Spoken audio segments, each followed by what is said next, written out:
Jamil, the most feared woman in Islamic history revealed. The only woman explicitly mentioned in the Qur'an as destined for hell. The worst woman to ever exist, past and future. She was rich and strong, but neither could save her. This is the incredible life story of a cursed woman, feared even by Shaitan. Jamil's relentless struggle against Islam, her role in disbelief's war against faith. Watch now to uncover her untold story. To understand the enemies of Islam today, you must first understand her. She was the first to use the deceptive tricks that Islam's enemies still use today. She influenced her husband to reject faith and used her power to torture the Muslims.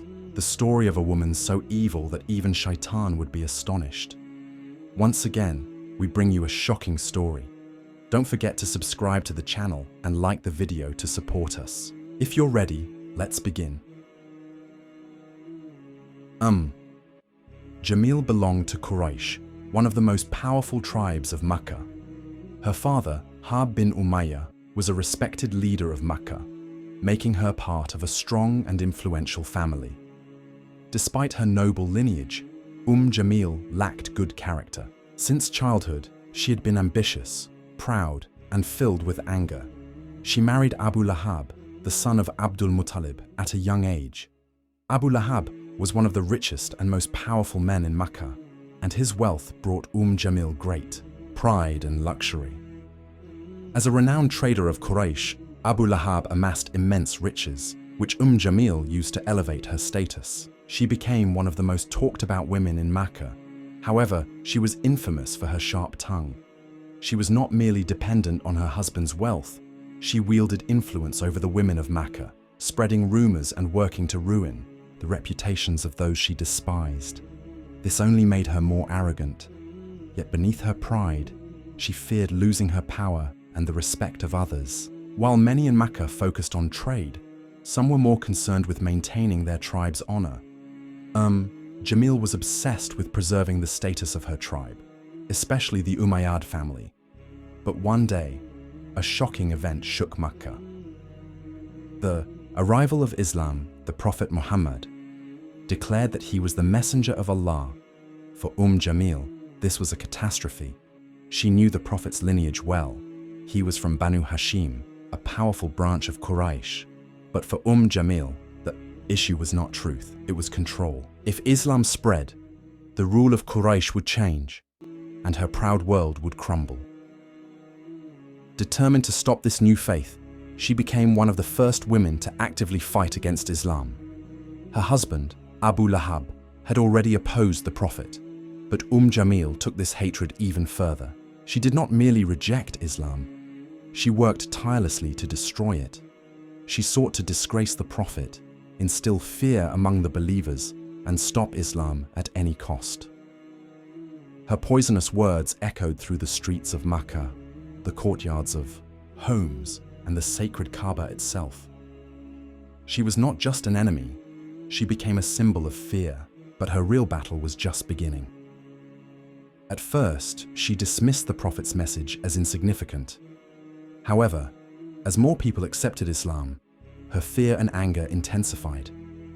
Alongside her husband, she became a leading force in the fight against Islam. The schemes of Jamil.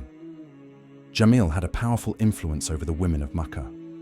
A single word from her could spread across the city like wildfire. She used this power to harm Islam through lies and slander. Muhammad is a madman, she claimed. He is a magician, she warned. He is a liar disrupting Makkah's order, she spread. These were not just random accusations. Her real goal was to destroy the Prophet's honor and turn people away from him. One day, she gathered people in the market and falsely accused the Prophet of harming his own family. But the truth was the opposite. He was the most honest and trustworthy man in Makkah. Her greatest rival was Hazrat Khadija, radiallahu anha, the Prophet's beloved wife. Jamil was intensely jealous of her because she was the most respected woman in Makkah and the Prophet's strongest supporter. She mocked her, incited women against her, and isolated those who supported her. But Hazrat Khadija remained patient. her unwavering faith far greater than Jamil's anger. When words failed, Jamil resorted to action. She plotted to scare new Muslims into leaving Islam, pressured Quraysh leaders to increase oppression against Muslims, placed thorns and stones in the Prophet's path to harm him, encouraged Quraysh to boycott Muslims, cutting them off from trade and social life. One day, while the Prophet was praying near the Kaaba, Abū Lahab and Jamil ordered their men to throw filth on him. They did not hesitate to insult the noblest and most honest man in Makkah. But no matter how much they tried, Islam kept growing. This drove Jamil mad with rage. Allah's curse, Surah Al-Masad. Islam spread. Abū Lahab and Jamil became more aggressive, but Allah revealed a direct curse upon them in Surah Al-Masad. May the hands of Abū Lahab be ruined, and ruined is he. His wealth will not benefit him or that which he gained.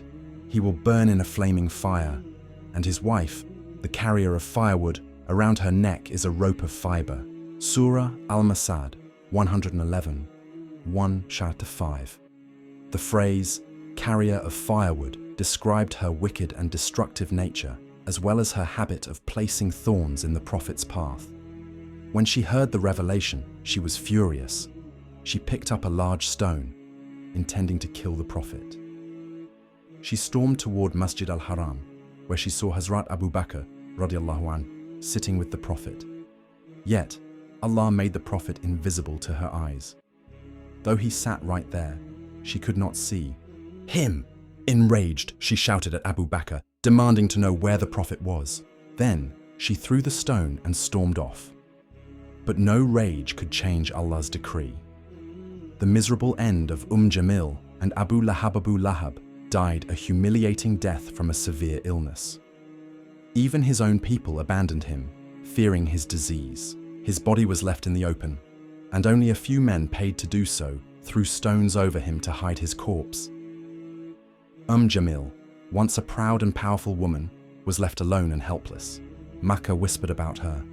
The prophecy of Surah Al-Masad had come true. According to historical reports, she too died a horrific death, either crushed under a heavy stone or strangled by a rope, just as the Qur'an foretold. A lesson for Abū Lahab and Jamil were among the greatest enemies of Islam, but in the end, they could not escape Allah's punishment. They thought their wealth and power would save them, but they were left in humiliation, suffering, and torment. Their story is a warning for all those who oppose the truth. May Allah protect our hearts from arrogance, jealousy, and hatred, and keep us steadfast on the straight path.